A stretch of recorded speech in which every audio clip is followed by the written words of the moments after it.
Penjual sapu lidi, cerpen karya Solehun.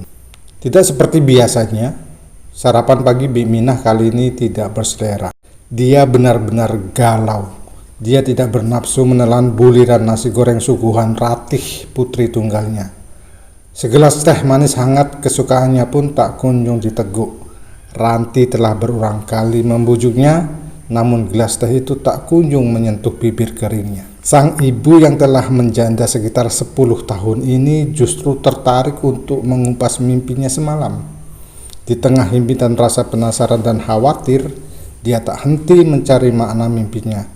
Mimpi tentang batangan sapu lidi yang berubah menjadi ular raksasa dan menelan habis tubuhnya. 3 sendok nasi goreng tertelan, 2 serebutan teh manis hangat pun terteguk. Itu setelah Ranti mampu sedikit menampal rasa khawatir ibunya. Diyakinkan olehnya jika narasi mimpi ibunya itu hanyalah bunga tidur, tidak perlu jadi pikiran apalagi menjelma sebagai kekhawatiran. Tudung nasi di meja makan pun ditutup, keduanya lalu bergegas larut dalam aktivitasnya masing-masing. Sang ibu menjajakan sapu lidi sebagai sumber ekonominya, sedang sang anak mesti lekas pergi ke salah satu SMA swasta untuk menimba ilmu. Sebanyak 50 ikatan sapu lidi telah tersusun rapi di gendongan kain Bik Minah. Seikat sapu lidi itu pun akan dijual seharga Rp4.500. Ia hanya meraih selisih Rp1.000 dari modal yang harus disetor ke Haji Mulia, pengepul sapu lidi yang datang dari berbagai pelosok desa. Jika rezeki sedang lancar, semua sapu lidi itu terjual habis. Rumus penghasilannya pun telah pasti. Dalam sehari dia dapat mengumpulkan Rp50.000. Namun dari pengalaman selama ini, rata-rata sapu lidinya hanya mampu terjual separuh. Hasil ini dia syukuri dan dirasa cukup untuk memenuhi biaya hidupnya yang sederhana. Pekerjaan sebagai penjual sapu lidi itu telah dilakoni Bik Minah sejak 10 tahun lalu. Tepatnya sepeninggal suaminya yang tewas kecelakaan kerja sebagai tukang bangunan. Sejak saat itu pula, ketika Ratih masih berusia 7 tahun, dia telah menjelma sebagai seorang ibu sekaligus kepala keluarga. Keputusannya yang tidak ingin menikah lagi membuat dia segera bersikap untuk segera bekerja. Itu demi membiayai hidup anak semata wayangnya. Dia pun lantas berjualan sapu lidi dengan cara berkeliling di pasar tradisional, juga ke rumah-rumah pinggiran perkotaan. Pekerjaan itu sampai sekarang masih dilakoninya, terlepas hasilnya cuma pas-pasan. Memang meski hidup di daerah perkotaan yang bau anjir pragmatismenya begitu kental, Bik Minah tidak mau memandang pekerjaannya dari aspek ekonomi semata. Baginya pekerjaan sebagai penjual sapu lidi juga tak ubahnya sebagai sarana dakwah. Setidaknya sapu lidi adalah objek yang tepat untuk menularkan kembali pesan-pesan seputar persatuan dan kebersihan sebagai upaya memajukan negeri. Itu sebagaimana pesan yang kerap didengar dari ustazahnya di forum Majelis Taklim setiap Jumat sore di musola dekat rumahnya. Dia sendiri tidak tahu persis apakah celotehnya tentang apa dan bagaimana memaknai sapu lidi berpengaruh positif bagi grafik penjualannya. Yang jelas, itu selalu diulang-ulang ketika dia bertemu dengan calon pembelinya. Sebagai pembuka, selalu disebutkannya bahwa sapu lidi merupakan kumpulan lidi yang didapat dari batang daun kelapa kering, dihimpun dan ujungnya diikat. Sapu ini dibuat oleh masyarakat desa yang memiliki pohon kelapa. Jadi kalau kita beli sapu lidi berarti kita membantu ekonomi masyarakat desa. Tidak hanya itu, Bik Minah pun selalu menyelipkan pesan bahwa sapu lidi memiliki makna luar biasa. Sapu lidi tidak sebatas sebagai alat kebersihan untuk menyapu halaman atau membersihkan debu kasur yang sedang dijemur, tetapi juga sebagai simbol persatuan sekaligus pembersih penyakit jiwa yang akan membawa bangsa ini kepada kemakmuran. Slogan "Bersatu kita teguh, bercerai kita runtuh" itu ada pada sapu lidi. Benda ini dengan mudah dapat membersihkan kotoran meski jumlahnya sangat banyak dan tempat yang dibersihkannya sangat luas. Namun bayangkan jika sapu lidi yang terikat rapi dan terdiri dari sekian banyak lidi itu terlepas atau tercerai-berai, maka mustahil kotoran itu dapat dibersihkan. Soal pembersih jiwa, ujar Bimina, sapu lidi tak ubahnya alat pembersih yang wajib dimiliki oleh setiap orang, setiap rumah tangga, bahkan setiap kantor, agar terbebas dari debu-debu atau kotoran yang dapat mendatangkan virus penyakit bagi diri dan lingkungannya. Kalau setiap diri, terlebih para petinggi republik ini, memiliki alat pembersih jiwa dan selalu menggunakannya dalam kehidupan sehari-hari, maka tidak akan ada rupa-rupa penyakit sosial seperti tawuran, politik pecah belah, ataupun korupsi yang bisa berujung pada kehancuran sebuah negeri. Kesimpulannya, sapu lidi itu besar sekali manfaatnya loh. Ayo dibeli. Cuma Rp4.500 kok. Demikian Bik Minah menutup promosi. Terhitung baru seminggu yang lalu, Bik Minah mengarahkan pemasarannya ke komplek perumahan elit di kota ini dengan berjalan kaki sepanjang 2 km.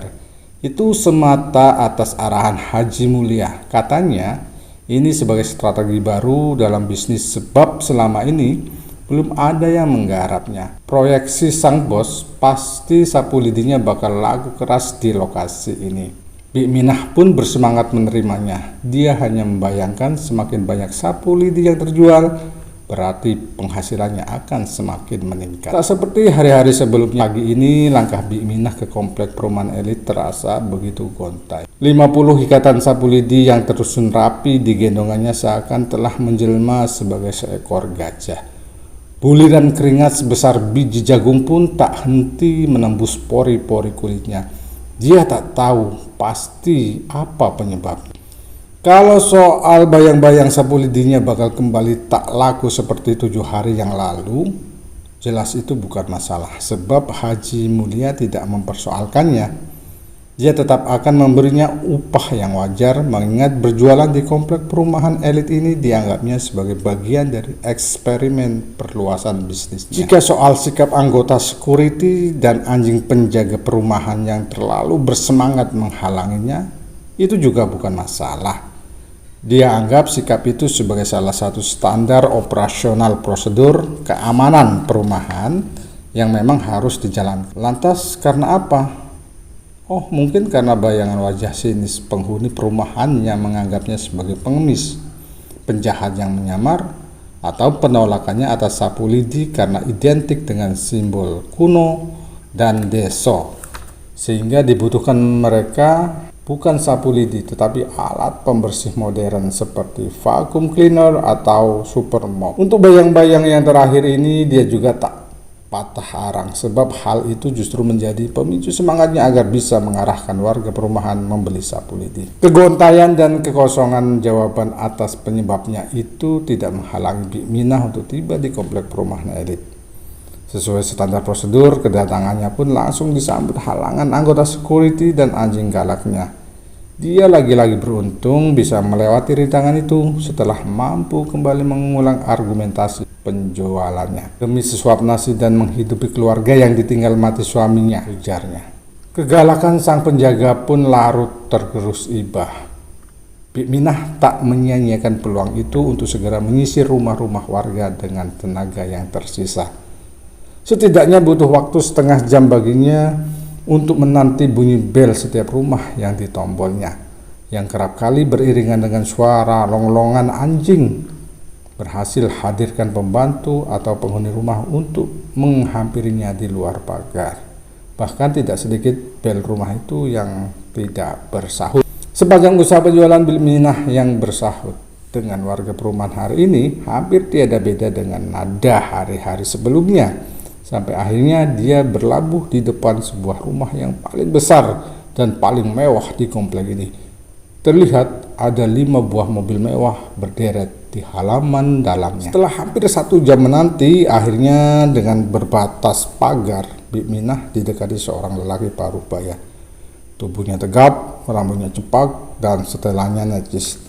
Dia tak paham apakah yang bersangkutan pemilik rumah atau bukan. Yang dia tahu sekitar 10 menit lalu sebelum menghampirinya, orang tersebut berada di teras lantai 2. Dengan mimik serius Dia terlihat sedang menelpon seorang dari telepon genggamnya. Bagi Minah, orang tegap itu diharapkan menjadi orang pertama yang akan membeli sapu lidinya, sekaligus sebagai sosok terakhir yang ditemuinya hari ini sebelum dia kembali ke rumah Haji Mulia untuk menyampaikan kemajuan hasil penjualannya. Tak ayal suara bernada pembelian dari sosok itu pun sangat dinanti.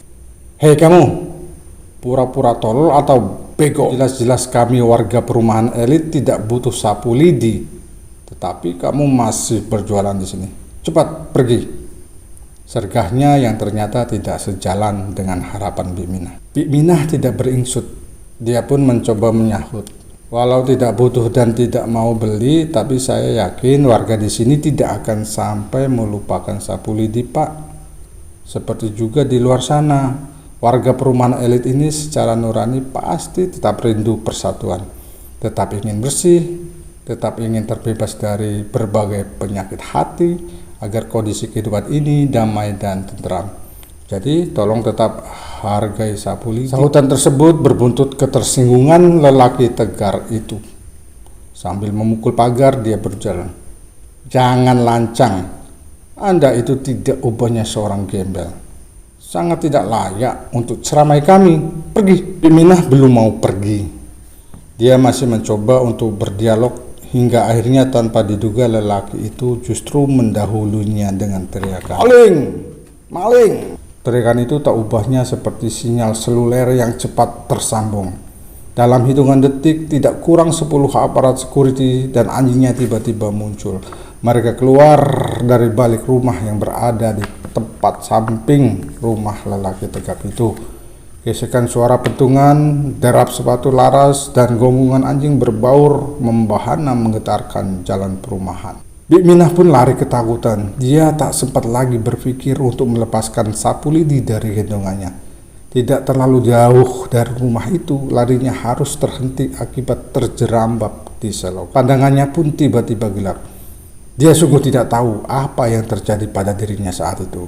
Hanya rasa sakit dan perih tiada terkira di sekujur tubuhnya yang sempat dia rasakan sebelum akhirnya dia benar-benar mati rasa.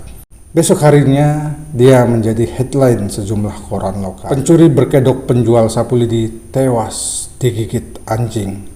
Begitu judul berita koran.